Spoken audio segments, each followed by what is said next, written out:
show.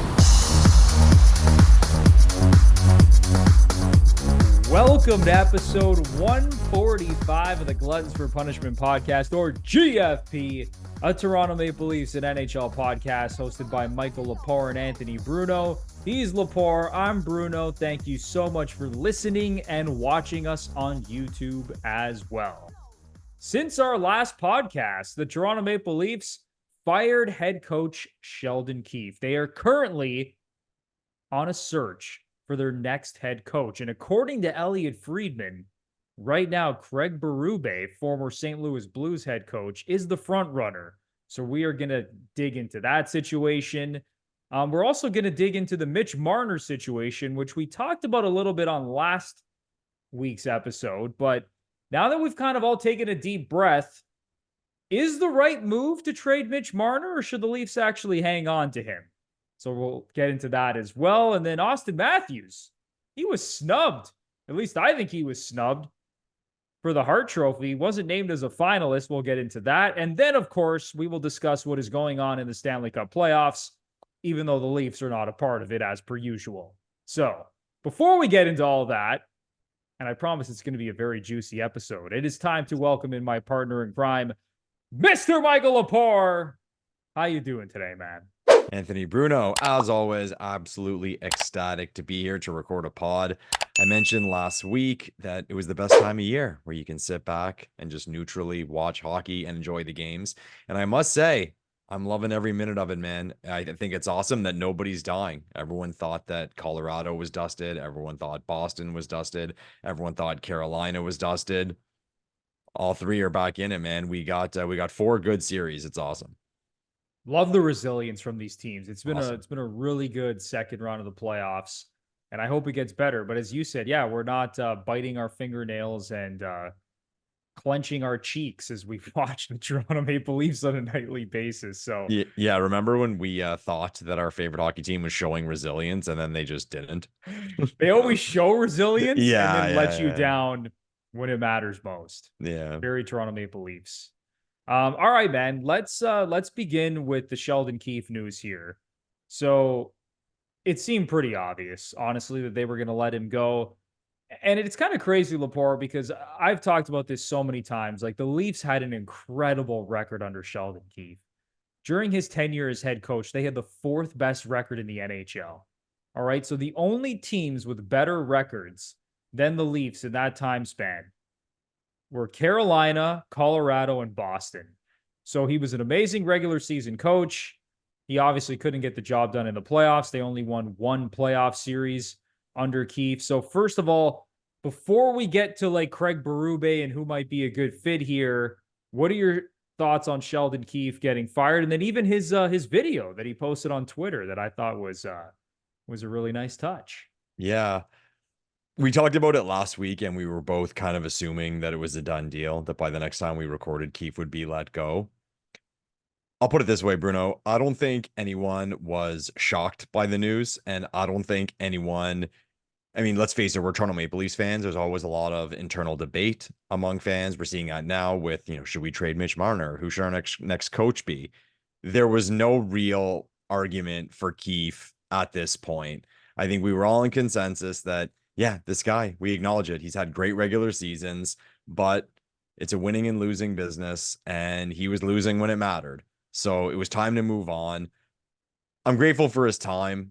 I don't dislike Sheldon Keefe. I mean, I think it's safe to say, objectively, he's a good coach based on that regular season record. And people might say that was because of the team, but Babcock didn't have that record, especially in the time just before Keefe came.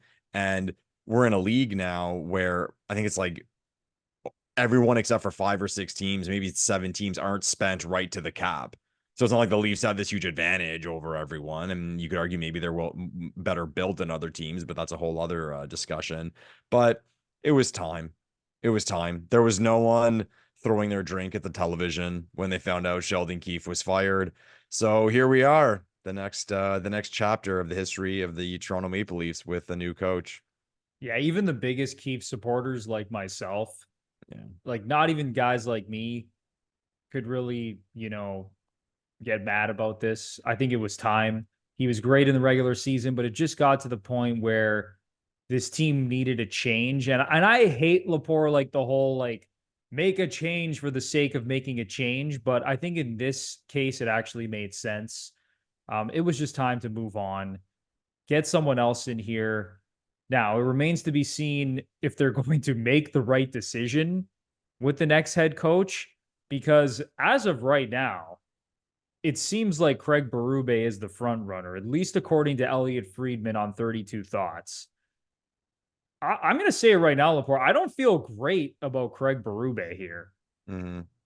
He won a Stanley Cup with St. Louis, and at the time, he was the interim coach. They fired Mike Yeo halfway through the season when they had like one of the worst records in the league.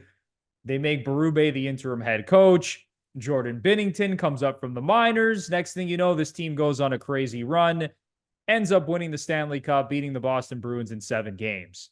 What are your thoughts right now on the news that Berube is the front runner? Because other than that Stanley Cup season that he had with St. Louis, and he had some really good teams, like he had some great players there, and it kind of fizzled out, and he kind of lost the room.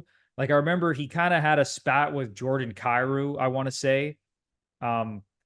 Robert Thomas was like another young guy. He was like from that next wave, because obviously they had like Pietrangelo and Shen, and then the younger guys and Kyrou and Thomas, and he basically like lost that room, and it didn't end well. So I don't know how people can be very confident in him just walking in here, and coaching the Leafs and things just being roses and him just guiding the team on a long playoff run. I could be wrong. I just don't feel great about him specifically.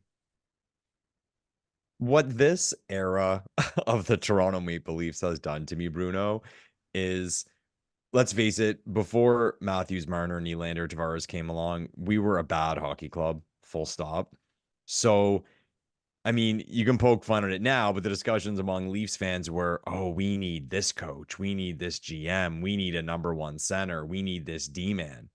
And what this era has shown me is that it's all bullshit, and I'm never going to get excited ever again for someone in management, for a president, for a coach, even a prospect, because let's step back here a second, Bruno. We got, Shanahan came in. I mean, it's president, but okay, it was a nice face. I think we're all happy to see that. Okay. He brought in, we had Lou Lamoriello. We talk about like championship pedigree. This guy won 3 Stanley Cups in New Jersey. Okay. And people forget Wayne Gretzky called the New Jersey Devils a Mickey Mouse franchise in the 80s. And within a few years, they were winning Stanley Cups. Okay. So Lou Lamoriello, oh my God.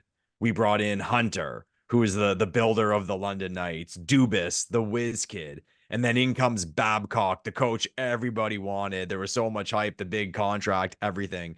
We get first overall. I remember seeing the Hockey News prospect list the year before Matthews, the year before Nylander and Marner entered the league, and they had them ranked as the 2nd and 3rd best prospects in all of hockey outside the NHL. What's funny is I think they had Strome number 1. It's funny to think now, but anyways, so here we were. By the book, this team has done everything properly. They've increased the advanced stats, and that came with Dubas being GM. And okay, now the whiz kid is GM, and then they get, the whiz kid GM's coach. This can't fail. All these after things they won the AHL championship. Yes, good point, Bruno. So by the book, all these things that teams would historically be ecstatic for, we went through. We got them, and we were happy about all of them. And where's it gotten us? Nowhere. So I made the point to a friend of mine who is he's a big Canadiens fan, okay? And the management there's done some good work. Like they have some good young players. Their D looks like it's going to be a powerhouse in a few years. I said to him, I'm like, it means fuck all. It means absolutely nothing. And not necessarily because I think these kids are going to be bad, but I would like to see like a ranking of potential, like teams with the highest ceiling potential and hype. The Leafs might be like one of the greatest teams of all time. I remember I was at Matthews' first game, and I look back now. Matthews, Marner, Nylander, rookies. Hyman, rookie. Connor Brown, rookie. We brought Zaitsev in from Russia. Like, This team, and even we had like other AHL guys who didn't really make Kasperi Kapanen, Andreas Johnson, all these like big prospects. It looked like this team was going to cruise to multiple Stanley Cups, and look where we are. So what this era, long story short, what this era has done to me is I don't care. Like, oh, it's going to be this coach, that coach. He's won a cup. He's never won a cup. I don't care. Like, it doesn't mean anything either way. And even people say, oh, look at all the times these first-time head coaches have won, right?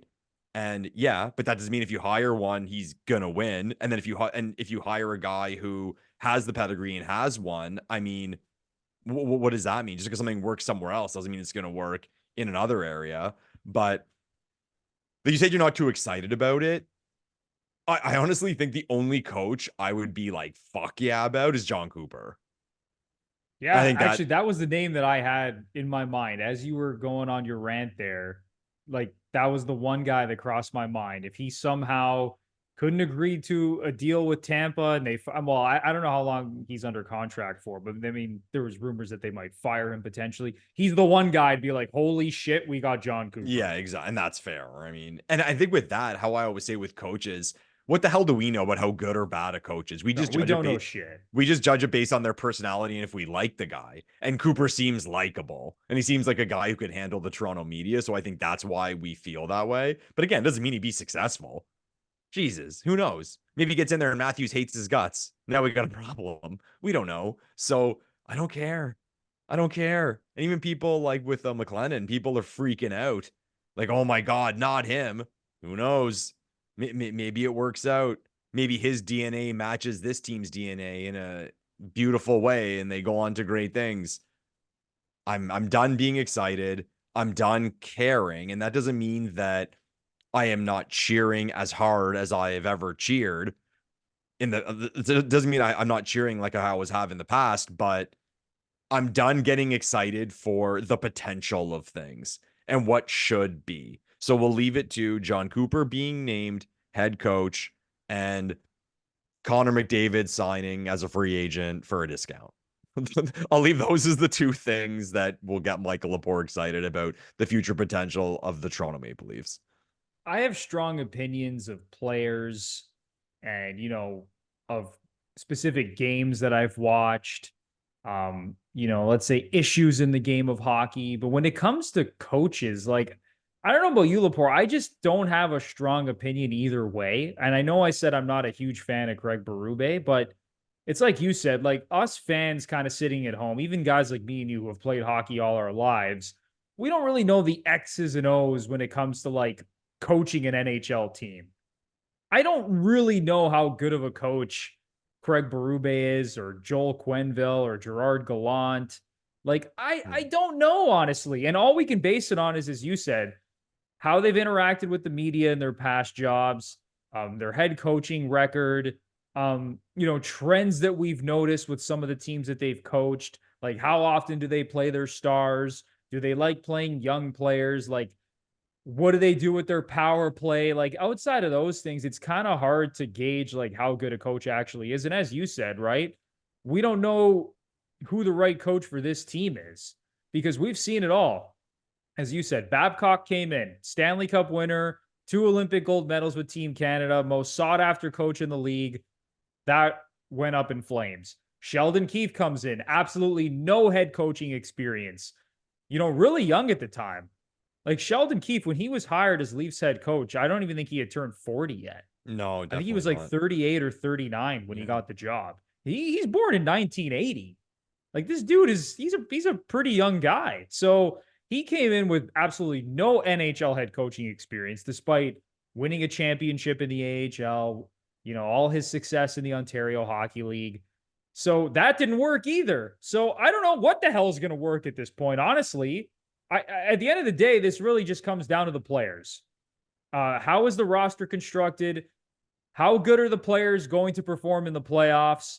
As long as Craig Berube, and again, it looks like he's going to be named head coach, nothing's confirmed. As long as he doesn't come in and piss off Auston Matthews and William Nylander and Mitch Marner if he's back, then he should be fine. But I agree with you. It's very, very difficult to get excited about any decision that this team makes when it comes to the coaching positions or the front office. Even like with the power play, everyone's like, fire Guy Boucher. Sure, fire him, bring in a new guy to run the power play. But it's like, are we sure the new guy who comes in is going to fix the power play if the same fucking players are here? Yeah. So, I agree with you, man. Great point. It's just very, very hard to get excited. Yeah. On the topic specifically about Berube, I know someone pretty well who has some ties to people inside the Leafs organization. Of course you do. You always come up with these interesting nuggets. So Friedman has, his take. I got mine.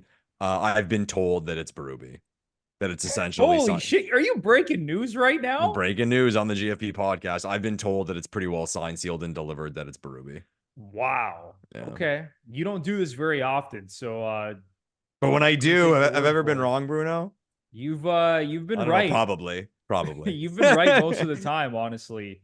There's gonna be before this show comes out, it'll be like, I don't know, Dan Bilesma has been hired as Toronto Maple Leafs head coach. Could you imagine? Well, the one thing that Elliot Friedman said is that Brad Treliving is not going to rush to anything. And, Treliving even said this in his end of season press conference. So who knows how long this is going to take, but I agree with you. And I guess you have more information than I do at this point, but it does seem like Craig Berube is going to be the next head coach of the Maple Leafs. It's time for a quick break for a word from Manscaped. Fellas, I can guarantee that you haven't bought your father a gift yet for Father's Day. Shame on you! I mean, I haven't even bought a gift yet, so I guess shame on me as well. But that is why Manscaped is here. The leaders in below-the-waist grooming are here to help us out. Maybe your dad has had a bush since the 70s, and that's okay, because our friends at Manscaped have crafted the total package for his special day. Whether it's for the boys downstairs, his beard, or even a pair of underwear, Manscaped has all the bases covered. So head over to Manscaped and get 20% off and free shipping using our exclusive code GFP20. Lepore, have you gotten a Father's Day gift yet? No, nothing for Franco yet. I still have to work on it. But gentlemen, if you are a loyal listener of this podcast, you've heard Bruno and I go off about how amazing Manscaped products are, so we know you are well taken care of. But why not pass on the love to your dad on Father's Day with some Manscaped products? Manscaped.com, throw it all in the cart. GFP20 for 20% off and free shipping. Fellas, your father is going to get a lot of gifts on Father's Day that he probably doesn't care about, but if he gets something from Manscaped, oh baby, is he going to be happy, because these products are just incredible, as Lepore mentioned. So listen, go to manscaped.com and get 20% off and free shipping using our exclusive code GFP20. That is code GFP20 for 20% off and free shipping at manscaped.com, and your father is going to be very, very happy. It's time for an important message from BetterHelp, a sponsor of today's episode. Sometimes in life, we go through difficult times, whether that's personally, whether that's in a relationship, and your mental health cannot be ignored. And a lot of times, you can't tackle these situations by yourself. You need help. And that's where BetterHelp comes in. They make therapy easier and much less intimidating for a lot of people. BetterHelp lets you have therapy sessions as a phone call, video chat, or even messaging, whatever is most comfortable for you. BetterHelp will connect you with one of 30,000 therapists in their network, and in most cases, you'll be connected with a therapist within 48 hours. So go to betterhelp.com/GFP for 10% off your first month of therapy. Lepore, this service is incredible. It is incredible, Anthony Bruno. Mental health is something that's very serious, and be aware, if you're going through a dark time, you do not have to try to beat this thing alone. There are services out there that can provide you with some great help. BetterHelp is number one when it comes to that. As Bruno mentioned, there are different ways you can get in touch with people, different ways you can contact people. It's all up to you. Go to betterhelp.com/GFP.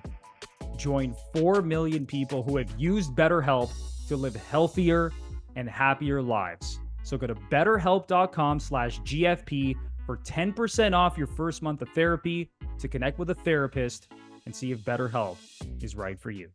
Let's talk about Mitch Marner. Oh, Mitch.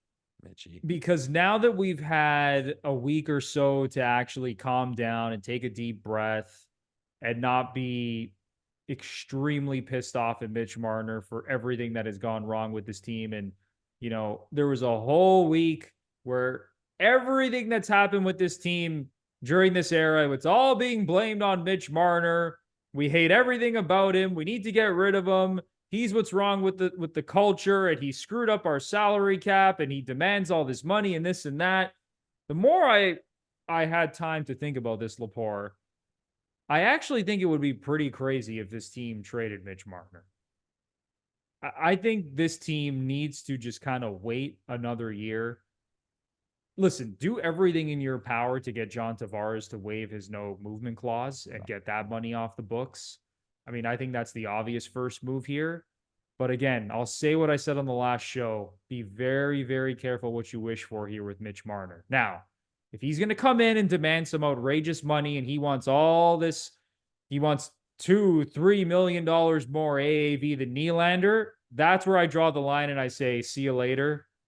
Like, we're not going to have any of that. But if he's going to come in at a very similar number to Nylander in terms of AAV, and he wants to be here long term, then I'm probably going to re-sign Mitch Marner, to be honest with you, because I think this team is a hell of a lot better with him in the lineup than trading him for no reason at all, just for the sake of making a change and bringing in, everyone wants to bring in a defenseman and a goalie, and that's going to change all our issues. Just get rid of Mitch Marner. Sure, let's get rid of a 100-point player who's great on both sides of the puck. And I know he's had his moments in the playoffs where he's let us down, but after taking a deep breath, I think this team should hang on to him. I remember it was the guys from Bar Down. They did this content piece where they went over suggested trades made by fans on Twitter.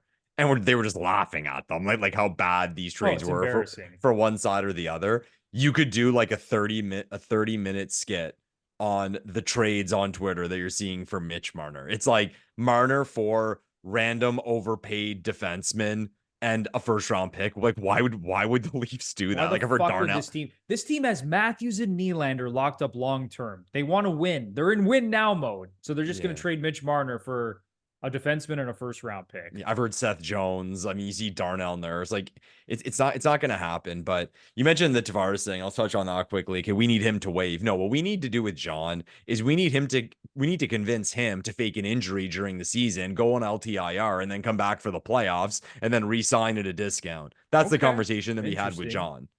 Come on, man, John. Like, why wouldn't you, man? I thought you were going to say just Robida Island him, like, for good. But you actually want him to come back for the playoffs, pull a Mark Stone, and then sign for, like, the veterans minimum. Yeah, he's got his back problems. He's working with that figure skating coach there. Her name escapes me. It'll come to me later. Barb Underhill? Barb Underhill. Thank you. Thanks. I was gonna say a name of someone, and it's like a local person. I don't want to say the local person's name. Yeah, give them free average. Every coach in Ottawa since Michael Lepore is slowly moving up the ranks as a coach. Ooh, yeah, no, not quite. Things are getting worse actually. The people are outside the house picketing. So they have him working with Barb Underhill because of like his back, they were saying, in his style of skating. We know he's had the issues before. LTIR it, man. LTIR it. As far as Marner goes and trading him, I just think I'm trying to even like wrap my head around this, Bruno. It's up to him on one side because you mentioned the number. If he comes in with Willie's number, okay, that's where, like, okay, maybe we'll do this on the side of the Leafs. But then it's up to the Leafs if they want to even go that avenue at all. And what freaks me out, and with trading him now, is with players like that, on the ice, you're not going to win the trade, okay? And that doesn't mean you won't win the trade long term with, like, the picks you get or the prospects you get. So 3-4 years from now, who knows? You're seeing that with the well, I guess you're seeing it with the Karlsson trade, like San Jose. Well, Ottawa did well on the Karlsson trade, and now it looks like San Jose did well on the Karlsson trade. But typically, you're not going to win that trade on the ice when you're trading the best player. The old saying, the team that won the deal is the team that got the best player. So someone posted the Leafs lineup locked in going into next season, and they made some like they put like Easton Cowan in the lineup, and I think they may have dumped a player or two. I still don't And think, as good as Cowan has been in the OHL and he's been a monster, I don't think he's going to crack the lineup next season, to be honest. yeah, I mean, why not let him like seep in the Marlies for a year or two and see, or even start with the Marlies? Exactly, right? He hasn't even played pro hockey. Yeah, or the thing they did with Minton where he played like the 7 or 8 games and then put him down. But anyways, the guy had, depending on who stayed and who went, he had the Leafs at between 20 and 25 million of cap space going into this summer, going into next season. Okay. That's with Marner. That's with Marner. So now we're getting at a point where we're going to have 30 to 35 million of cap space. I am always the person to say, because every team deals with it. I mean, you have players coming in, coming out every year, and we live in a cap world. So you just do what you can. You try to get value. You bring in guys in and out. Hopefully some guys move up from your farm system. But like I said, all you can do is try your best to get value. So I'm not worried that the Leafs can fill those spots in free agency or trade, because at the end of the day, it seems like every team always figures it out and they don't get, and you'll get the players who are coming off the books. Like, I have seen people say that, like, oh, the Leafs have to sign all these bodies. I'm like, who are we losing that is not easily replaceable? Like Brody, Klingberg, Bertuzzi. Like, what are we? You know who's not easily replaceable is fucking Mitch Marner. Fucking Mitch Marner. So, like I said, the number was between 20 and 25 million, and I think that wouldn't be a problem. But I'll be honest with myself here. If we were at a number of like 30 to 35 million that we have to fill, now I'm scared, because that's going to cause reaction. That's going to cause desperation, and you're not going to get a good play. You're likely not going to get a good player of fair value in return. So it's fascinating, man. I said in the last show, that's the word I use, and I'll keep using it, fascinating, because there are so many layers to this. And what I'm really interested to see, okay, I'll say sports fans have short memories, but like people have short memories. The season's going to start, and like, I'm worried, man. I'm worried.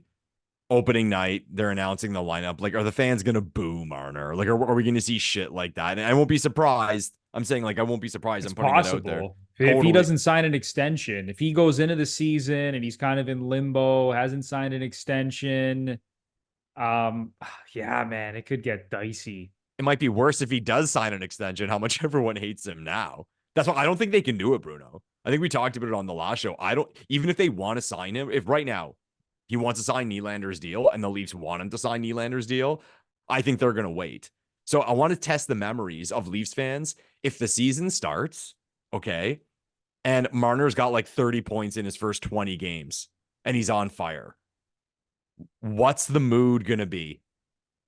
He had that point streak from a couple years ago. Yes. So what are Leafs fan? Are we going to be like, oh, now we want this guy? Like, just that overall feeling of the team? Because I'll say it, man, none of them were good. Everyone's blaming Marner, and this is going to sound funny, but you know why Marner gets the blame? And I mean, I know exactly what you're going to say, and I already know I'm going to 100% agree with it, but go. I know exactly what you're about to say. So, again, going back to these playoffs, we have like the big four, and I made the point, and people can freak out as much as they want. Nylander missed 3 games. Then, to be honest, he wasn't that good in the games he played. His goals, again, a breakaway, a wide open net, and a shot that went off for Bruin. Okay. Matthews had his thing. I mean, Matthews wasn't good enough either. He wasn't good enough. Tavares wasn't good enough. It's the old thing, and I'll bring it back to when the Leafs were without a captain. Okay. I think it was last week again. I'm going to keep going back to previous shows. We talked about the times when people used to compare Matthews and Marner. Oh, who's the better player? If you could only have one, who would you have? And there were a lot of people who said Marner because of the defensive play and the penalty kill stuff. But I found it funny that when the captain discussion came up, not one person said Mitch Marner. Okay. Not one person. And what I attributed that to was his physical being. Okay. It's like, he's kind of small. He's kind of, like, I'll say it. He's the guy. Baby face. I was going to say, Bruno, of all the big guys, Riley, Tavares, Nylander, Matthews, Marner, if we had to pick one who would get picked on at recess, who would it be? It's Mitch Marner. It's Mitch Marner. So I think without even knowing it, people are jumping on that, like subconsciously, that like he's an easy target because of that. Because like I said, I'm not letting him off the hook. I'm saying they were all bad. All of them were bad, and they all deserve blame. I'm saying not just him. And I will say, you do throw in the stuff with the contract negotiation last time, his dad, his agent, that doesn't help the situation at all. But I will point to his physical attributes and his sort of style of play. And let's face it, even Nylander, man. Nylander's soft. Why? Because he has blonde hair and he's Swedish. And he's a silky, he's smooth automatically Swedish. Soft, according to Leafs Nation. Exactly. He's a silky, smooth Swedish winger. So he's got to be soft. But you know what he's turned into, Lepore? He's now the cool kid at recess. Yes. He has the new shoes. He's got the best style. He's like dating the best cheerleader. Athlete. He's dating the cutest girl in school. That's William Nylander now. No one wants to pick on him, but Mitch Marner, scrawny, baby face. You know, he's kind of got that quirky personality. It's open season to rip on Mitch Marner. Open season to rip on Mitch, but apparently we can't rip on Auston Matthews, who once again, despite, he had an incredible, what was it, game 2, I believe it was? Yeah. Or it was game 2 or 3 where he went nuts. And game 2 in Boston, yeah. Yeah. So he had that game, but other than that, I mean, what did Matthews do? And again, I know he was injured, and I know Nylander was injured, but the whole core forward general, John Tavares, he was terrible. They just weren't good enough again. All of them, not just Mitch Marner. It was all 4 of them. Yeah. Yeah. And I will even say, I made the point about his dad, his agent, the contract negotiation, even if that is what's fueling people to react this way beyond Marner's makeup, that's again something that will come out in you, but it's not justified, because what does that have to do with whether or not you perform in the playoffs? Like I said, none of them did. None of them were good enough. I'm going nuts, man. I'm watching these games every night. And here's like, I always make it about the Leafs when I watch these games. Whatever star player, 2 goals tonight. And like some random guy in the lineup in the depth, like having the night of his life. Why can't that be us? And that didn't happen for us. So it's everyone's fault. It's not just Marner's fault. So we'll see how it plays out, man. We'll see how it plays out. But I think where the team, if they do want him back, and he does want to come back, I think there has to be a consensus that they have to ride it into the season. Even if it sucks that the mic's going to be in his face asking him a million questions, they have to do that. So at least, let's say when he does sign, like I said, he's got 30 points in 20 games or 50 points in 40 games. And at the time, it's like, oh, okay. Some people are still going to hate it because that's just the world we live in. But just to like calm people down a little bit and get this playoffs out of people's mind. Yeah, I could see the Marner camp betting on Mitch Marner and doing what Nylander did and letting this drag into the season, because we all know Nylander got off to an amazing start this season, cooled down towards the end, but he was playing out of his mind the first few months of the season. I think Marner and his camp might go down a similar path here. But the one thing I'll ask Leafs Nation is like, so what do you want to do here? You want to trade Mitch Marner for a defenseman and a goalie, or a defenseman and a first round pick, or a goalie and a first round pick.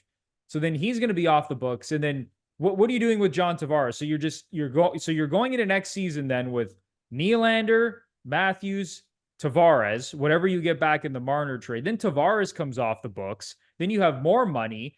You're always going to be in search of a Mitch Marner. You really are. You're going to be in search of a high skill guy who can be a game breaker. So whether you're giving that money to Mitch Marner or somebody else, that's what I'm saying here. It's like, we all want to make a change for the sake of change, but does it actually make sense in this instance?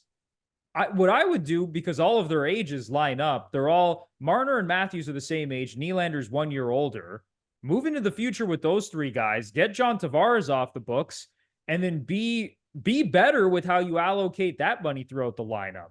You know, we all know, like, imagine that $11 million that Tavares is making was allocated to Nazem Kadri and Zach Hyman, right? That's like the most obvious example, but imagine that $11 million was split between 2 really quality players and not John Tavares. Whether that other player was a goalie or a defenseman, or it was Kadri and Hyman, imagine how much different this team would look. So before we all want to run Mitch Marner out of town, who is one of the top, 20 players in the league, 20, 25 players in the league.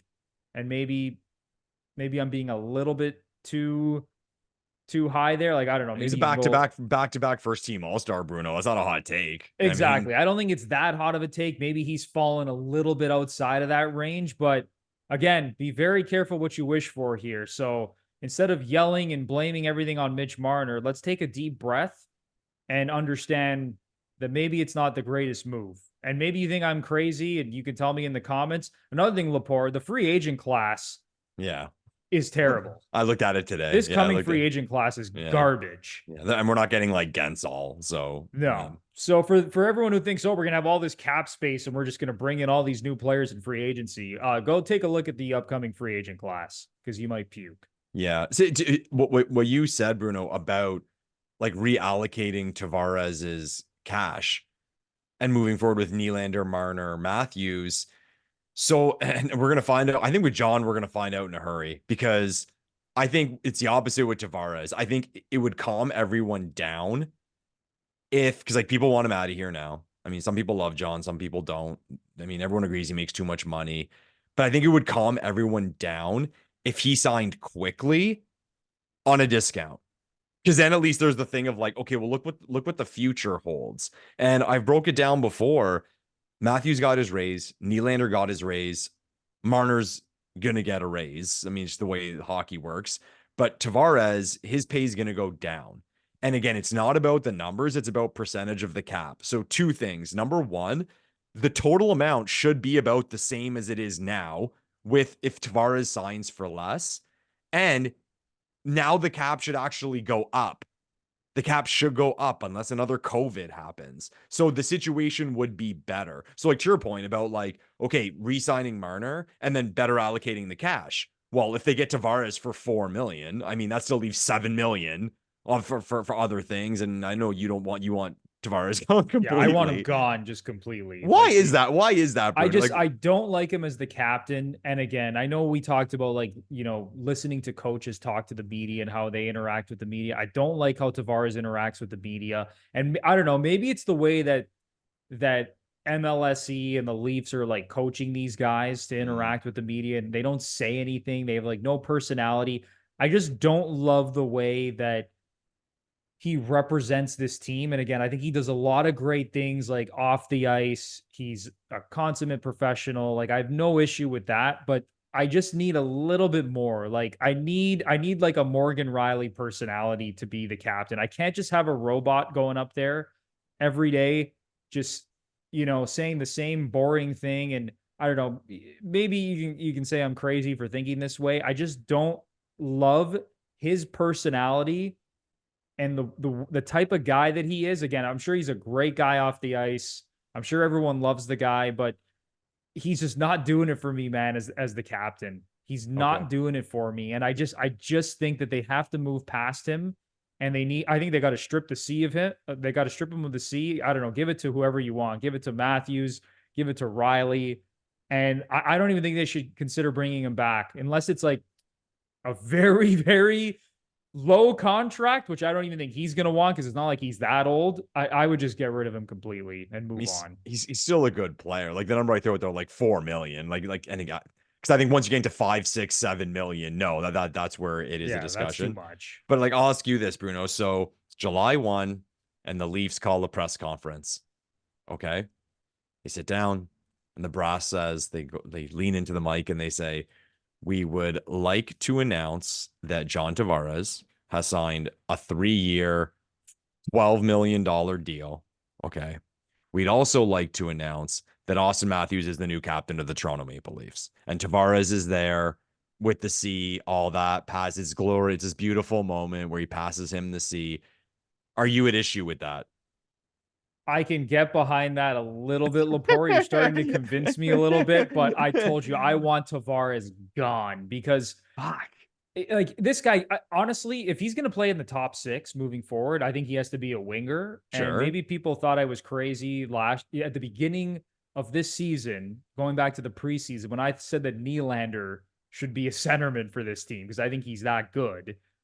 Like, I don't even think John Tavares, like he's not a top 6 centerman anymore. And again, you might even think I'm crazy, but the foot speed, the lack of offensive, the inability to generate offense by himself is just alarming. The lack of foot speed right now is alarming. I just want him out the door, man. I think they need a fresh start, and I think that would be a great fresh start. Get rid of him, new captain, give it to Matthews, move forward with that $11 million. And I know we have to wait another year for this to happen, most likely, but I think that would be a nice clean slate for this franchise. Okay, who do you think is better at hockey? John Tavares or Tyler Bertuzzi? That's a good question. I think John Tavares is better. I Okay. don't even think Bertuzzi should be back either. Oh, I know you don't think he should be back, but Yeah. when Bertuzzi signed for the $5 million, no one really had a problem with that. We actually thought it was kind of nice that he signed for that amount. So that's the point I'm making. That we have to try to take our emotions out of it. That if we get Tavares for a number like that, and like I said, he can play wing, play on the third line, and then the top power play unit in front of the net, whatever. Yeah. I think it can be worked out in a positive way. Okay, that's actually a decent point. $4 million, move him to the wing, move him as like to the third line. Like John Tavares is the third line center. Can I get behind that? Maybe. I can't. I just cannot get behind paying this guy because again, like he's the same age as Steven Stamkos. Don't think that Steven Stamkos is going to sign in Tampa for like $4 million. I know Stamkos has produced at a better rate than John Tavares as these guys have been getting up there in age, but I don't think Tavares is going to be so quick to sign some crazy discounted contract here. I think he's still going to be looking to get his, which will probably be his last contract in the NHL if someone actually gives him term. Well, that's what I was going to say. Like, what really would someone offer him? Like, I think it's far-fetched to think someone's going to give him like a 6x5 or even a 5x5. Like the way he's slowed down. Know. Oh, that's a bad it could deal. be a like, team out there. You never know, man. Like we saw the Leafs give Patrick Marleau, Lou Lamoriello signed him to a 3-year deal, $18 million. Good point. So you never know, man. But is there anything else on the Tavares conversation? I thought this was a Marner conversation. Yeah, I mean Marner, Tavares. Anything else about how this team should move forward, in your opinion? Yeah, Leafs legends who we wanted booted, who we want booted out the door. Bruno, I have an autographed framed. It was a gift. I have an autographed framed John Tavares Toronto Maple Leafs jersey. Okay, we need him to stay so I can actually. So that's why you want him to stay. Oh my god, the total. What do I do with it? You're talking about take emotion out of it, and then you have a signed seriously. John Tavares jersey. Fuck, man. Fuck. I guess he was captain. Man. I can always lean on that. Hey, he was former captain of the Leafs, but make me more proud about it to look at it. Yeah, he's just been a letdown. He had a really good start to his Leafs tenure, but I mean, this $11 million is a complete anchor. I don't love how he represents himself as the captain of this team. I can't have a robot. And maybe you could say in the past, there's been fellow robots who have been captains. Even Matt Sundin, he wasn't as much of a robot as John Tavares. Okay. And he was a robot. Yeah. Sundin was a robot, but this is like robot on steroids with John Tavares, at least in my opinion. Did you see his quote from the World Championships after the yeah, another lesson learned. Yeah, more fucking lessons are learned for John Tavares' hockey teams. Give me a fucking break. Anyway, there's another thing I have to get off my chest, Lepore, about the Hart Trophy finalists. Yeah, I got a feeling this is one of those ones where I'm going to leave and come back in 20 minutes to a red-faced Bruno still going off. This is honestly one of the most embarrassing voting decisions I think we've ever seen in the NHL. Ooh. It's really that bad. And let me lay this out for you logically. So Auston Matthews was not named as a finalist for the Hart Trophy, which goes to the MVP of the NHL. And sure, the other three guys were very deserving. And Nathan MacKinnon, who's probably going to win it, Nikita Kucherov and Connor McDavid, who both had 100 assists. But can we step back for a second to just realize how stupid this actually was? So, if you don't know, the Professional Hockey Writers Association, they vote on both the Hart Trophy and the Selke Trophy. Now, when we look at the Selke Trophy finalists, which was also voted on by the Professional Hockey Writers Association, Auston Matthews was named a finalist. So, according to the PHWA, they said that Auston Matthews is one of the top 3 defensive forwards in the NHL this year. But that same group of people decided that he wasn't good enough to be a Hart Trophy finalist, despite being top 3 in Selke Trophy voting, despite leading the league in goals, despite finishing as a finalist for the Ted Lindsay Award, which is voted on by the fucking players who are saying that Auston Matthews was a top 3 player of the league this year. But the writers, for whatever reason, said, nope, he can't be a finalist for the MVP. Can't be a finalist for the MVP. He could be a finalist for the Selke Trophy. He's the Rocket Richard Trophy winner again. The players said that he was a top 3 player in the league this season, but the Professional Hockey Writers Association said, despite all that, we can't have him as a finalist for the Hart Trophy. One of the most embarrassing voting decisions in the history of this game. And I think it was just one of the stupidest things I've ever seen. That's it. When you see, I was kind of like okay with it just based on, first of all, I don't care. Number one. Number two, the seasons McKinnon, Kucherov, and McDavid had, one of them had to be left out, and it ended up being our boy Auston Matthews. But when you lay it out like that, it makes you think, right? So there are certain awards that are subjective, like the Norris Trophy and the Selke Trophy, the Jack Adams, right? But then there are other awards and stats that are factual. Like Auston Matthews won the Maurice Rocket Richard Trophy with 69 goals. So like you make the point about how, okay, when subjectivity came into play, they gave him the Selke nod. They gave him the nod as a nominee. But when hard facts came into play of like he also scored 69 goals, they decided to ignore that. And it would make sense if it was the other way around, because okay, the factual award is the factual award. It doesn't mean you have to get nominated for the subjective award. But no, something's broken with the system if it's going the other way around. And that was kind of complicated, and I hope I explained it properly. But yeah, I just, like I said, like, I don't really care. I don't really care.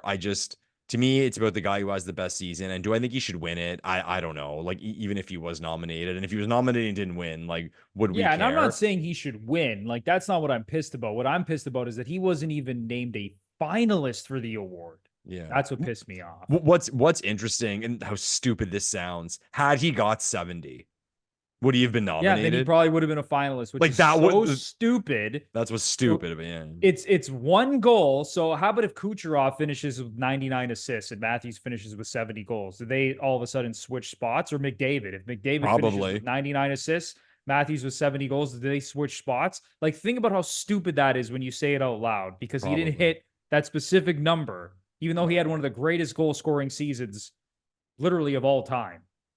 Like, it would be like, it's in the NBA. Like, imagine in the NBA if a player was top 3 in defensive player of the year voting and also like led the league in scoring. And like, not nominated for the MVP. And imagine they weren't nominated for the MVP. Like, I think Giannis did this one year where he finished, I don't know, he averaged like 30 or 31 points per game, won defensive player of the year. I think he won MVP that year. Like, imagine in a season like that. Like, imagine LeBron James doing that. Michael Jordan. Well, Jordan did do that. Yeah. Exactly. Right. Like, I think Jordan like won defensive player of the year and MVP in the same season. Yeah. So I think Giannis has done it. Jordan, again, I could be wrong, but like, imagine a basketball player did that. Top 3 in defensive player of the year, led the league in scoring, and then did not finish as a finalist for MVP. That's how fucking stupid this is. So people could tell me that I'm a homer and I have an Auston Matthews, piece of artwork in my studio behind me. But it's so fucking stupid when you actually think about it logically. And he was absolutely robbed. Absolutely robbed. Anyway, let's move on to the Stanley Cup playoffs, which the Leafs, of course, are not a part of, as per usual at this time of year. Lepore, we mentioned it off the top. I mean, there's some teams that are showing some insane resilience. The Hurricanes were down 3-0. And now at the time of recording, they have a chance on home ice to push that series to 7 against the Rangers. The Avalanche were down 3-1. They won game 5. The Bruins looked like they were dead. Now they're alive again. It's been a really good second round, man. What are your thoughts right now about what's been happening in the second round? And then also like who you think right now is the front runner to win the cup? Ooh. Well, the series, I mean, the series are all good. I mean, they're all 3-2 or 2-2, which is nice. And at this point, I'm just kind of hoping for more hockey. So I'm cheering for whoever's losing in the series. The only one I think, and you can touch on this like when I'm done my rant, Bruno, the only series right now where I'd be surprised at a specific winner is Florida Boston. If Boston pulls this off, I would be pretty shocked. Agreed. Um, as far as the other series go, I mean, if Colorado wins 3 in a row, I mean, yeah, I mean, amazing feat, and no one would have predicted that, but we wouldn't be flabbergasted by it. And I'll even say at Carolina, they got those 2 games. Now they're going home. And then he hates to go all the pressure's on one team, But in that game 7, that's a lot of pressure on New York. And then Vancouver, Edmonton, the way that series has gone, who knows? Right? I mean, sure, Vancouver's a little heartbroken after the way they lost the last game. And it was funny, eh? So that game, what I do sometimes with the late games is I'll watch the first game and I'll watch maybe the first period of the second game and I'll go to bed and I'll wake up the next morning to watch the rest of the late game. Like I'll keep my phone away, whatever, and just watch the rest of the game. And you fast forward through the commercials and the intermissions. It's great, right? And you're just watching it like it's live. And Vancouver tied it. But I saw, like, I know there's always like the post game and whatever, like on the recording. So I saw where it finished, like how much time was left in the recording. And I was like, somebody gonna fucking score again? Like, what's gonna happen here? And bang, like Bouchard scores. So I kind of saw it coming. But I think it's great. Like I said, the only one who would shock me is Boston. We can go through pick. You want to go through picks individually? Who we think is gonna win? You want to wait for that? I mean, you could no. I mean, you want to go series by series and just say who you think is going to win? Yeah, even Yeah, if you let's do want to that. just run it off real quick, go Yeah. for it. Okay. So I'll do my 4 and then a cup champ. Okay. Okay. So I think Dallas wins. I think Dallas is able to finish off the Avalanche. I think they look good. I think Mhm. Dallas reminds me of what Vegas looked like last year, where they're balanced and they're getting contribution from everywhere. So I got Dallas. Like I said, I got Florida. I'd be shocked if Boston comes back in that series. My gut says Vancouver, but my brain says Edmonton. I'll go with Edmonton to finish that series off. I hope it goes 7 just for the drama. I really hope that series goes 7. And I'm rooting for Carolina to fight back because it would be a blast and amazing to see that historic thing of a team coming down from 3-0. But I think the Rangers lock it down. So I have the Stars, the Panthers, the Rangers, and Edmonton as my 4. If I can pick a cup champ right now, and when this thing all started, I picked Edmonton based on how the bracket was going to work out, and I still think the bracket was in their favor, and they'll end up in the conference final. But I'm going to go with Dallas, Bruno. Dallas is my pick to win the Stanley Cup right now.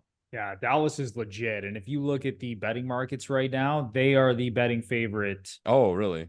Actually, let me 100% double check this here. I'm pretty sure they're the betting favorite to win the Stanley Cup right now.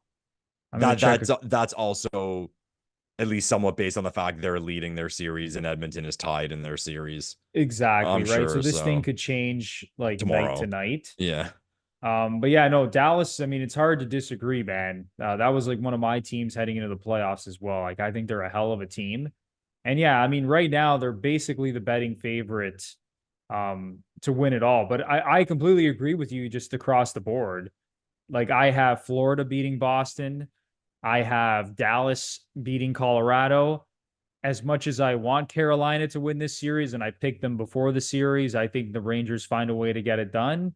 And I think the Oilers beat the Canucks.